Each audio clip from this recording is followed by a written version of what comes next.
That's his third course correction, sir, Santos said. There's no doubt he's chasing us.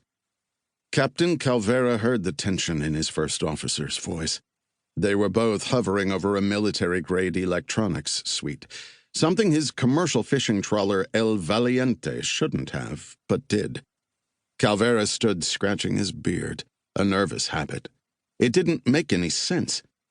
According to the automated identification signal, they were being chased by an Indonesian-flagged vessel, the Sungguh Bera, a 590-foot break-bulk carrier scheduled to arrive in Caracas in 2 days.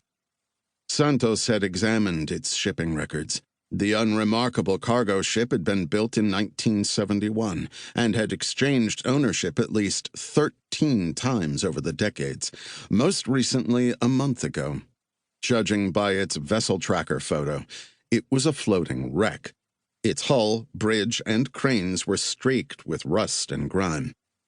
It was better suited for a trip to the breaker yard than sailing the open water. The slow-moving vessel hadn't caught anyone's attention over the last few days, but Santos had programmed their search radar to pick up on behavioral anomalies.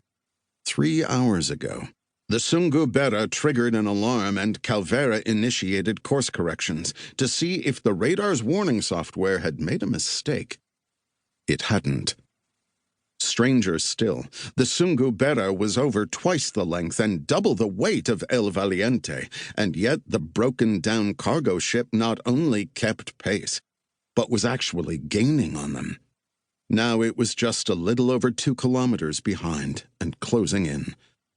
"Who do you think it is?" Santos asked. "Your guess is as good as mine.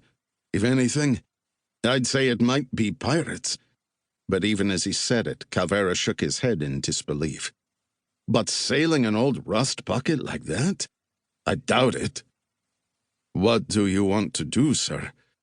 Calvera frowned, thinking. There were only 3 choices ever available to a captain in his position: run, hide, or fight. El Valiente was indeed a commercial fishing vessel, but it had been modified to function as a covert smuggler. He and his crew had spent years perfecting the art of hiding in plain sight, plying the fishing waters and port cities of the Atlantic and Mediterranean for over half a decade. Not being noticed was their first and best defense. Apparently, the Sungguh Bera had breached that first defense. Now the options were either to run or fight. His eyes quickly scanned the radar screen again. They were the only 2 ships within 500 kilometers, which meant they had this patch of the ocean all to themselves. A gun battle wouldn't be noticed. Calvera's inclination was to attack. But as his grandfather taught him, it was always better to defeat an enemy without actually fighting him. It was a lesson the old man learned as a young guerrilla alongside Che and Fidel in the Sierra Maestra Mountains over 60 years ago. While they may be far out at sea, there was always the chance that if Calvera overplayed his hand, the authorities might be alerted. Better to play it safe.